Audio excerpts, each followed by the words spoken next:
ഓം നമോ ഭഗവതേ വാസുദേവായ. പ്രിയ സജ്ജനങ്ങളെ, എല്ലാവർക്കും നമസ്കാരം. സത്സംഗവേദിയിൽ നമ്മൾ ശ്രീമദ് ഭഗവത്ഗീതയിലെ 16-ാം അധ്യായമായ ദൈവാസുര സമ്പദ് വിഭാഗയോഗത്തിലെ ആദ്യത്തെ 3 ശ്ലോകങ്ങളാണ് പൂർത്തിയാക്കിയത്. ഇനി നമുക്ക് 4-ാമത്തെ ശ്ലോകം നോക്കാം. ദംഭോ ദർപ്പോഭിമാനശ്ച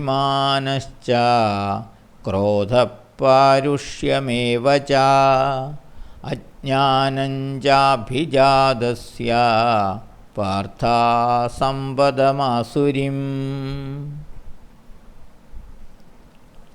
പാർത്ഥ, ഹേ അർജുന, ആസുരീം സമ്പദം, ആസുരപ്രകൃതിയോടെ, ആസുരിക ഭാവം സമ്പത്തായി, അഭിജാതസ്യ ജനിച്ചവന്, ദംഭ ഡംഭ് അഥവാ ഞാനെന്ന ഭാവം, ദർപ്പ ദർപ്പം ഗർവം അഥവാ പൊങ്ങച്ചം, അഭിമാനശ്ച ദുരഭിമാനം അഹന്ത, ക്രോധ ക്രോധം അഥവാ കോപം, പാരുഷ്യം ച പരുക്കൻ സ്വഭാവം പരുഷ സ്വഭാവം, അജ്ഞാനം അറിവില്ലായ്മ, ഏവച ഇവയെല്ലാം സമ്പത്തായി ഉണ്ടായിരിക്കും. അഥവാ ഇവയെല്ലാം ജന്മനാൽ തന്നെ സ്വഭാവമായി ഉണ്ടായിരിക്കും. ഹേ അർജുന, ആസുരപ്രകൃതിയോടെ ജനിച്ചവന് ഡംഭ് അഥവാ ഞാനെന്ന ഭാവം, പൊങ്ങച്ചം അഥവാ ഗർവം, ദുരഭിമാനം അഥവാ അഹന്ത, കോപം, പരുക്കൻ സ്വഭാവം, അറിവില്ലായ്മ, ഇവയെല്ലാം സ്വാഭാവികമായി സമ്പത്തായി ഉണ്ടായിരിക്കും.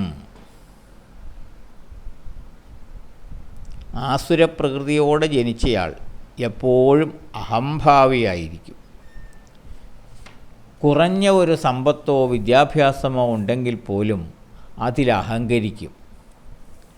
ആദരാർഹരല്ലെങ്കിലും ബഹുമാനിക്കപ്പെടുവാനും ആരാധ്യരാവാനും എപ്പോഴും ആഗ്രഹമുണ്ടാകും. നിസ്സാര കാര്യങ്ങൾക്ക് അവർ കോപാവിഷ്ടരാകും. കോപം വന്നാൽ വിവേകം നഷ്ടപ്പെടുന്നു. കഠിനമായ വാക്കുകൾ പറയുവാനും പ്രവർത്തിക്കുവാനും മടിയില്ലാതാകുന്നു. ആലോചനാശൂന്യമായി പ്രവർത്തിക്കുന്നു. ആരെയും ആദരിക്കാനും മാനിക്കാനുമുള്ള മനസ്സില്ലാതെ വരുന്നു. പൂർവജന്മകൃതമായ കർമ്മഫലങ്ങളാണ് ഈ വിധമുള്ള സ്വഭാവവിശേഷത്തോടു കൂടിയ ജന്മത്തിന് കാരണം. ആത്മാർത്ഥമായ ശ്രമമുണ്ടായില്ലെങ്കിൽ, അതായത് തൻ്റെ ഈ സ്വഭാവവിശേഷങ്ങളെപ്പറ്റി ഒരു ബോധ്യമുണ്ടായി അതിനെ തിരുത്തുവാനുള്ള ആത്മാർത്ഥമായ ശ്രമം ഉണ്ടായില്ലെങ്കിൽ ഈ ആസുരീക ഭാവങ്ങൾ കൂടുതൽ വളരുകയും അത് വീണ്ടും നാശത്തിലേക്ക് പതിക്കുകയും ചെയ്യും. ഇതാണ് ഈ ശ്ലോകത്തിലൂടെ ഭഗവാൻ പറയുന്നത്. ആദ്യത്തെ 3 ശ്ലോകം ദൈവിക സമ്പത്തോടു കൂടി ജനിക്കുന്നവരുടെ സ്വഭാവവിശേഷങ്ങളെ പറ്റിയാണ് പറഞ്ഞത്.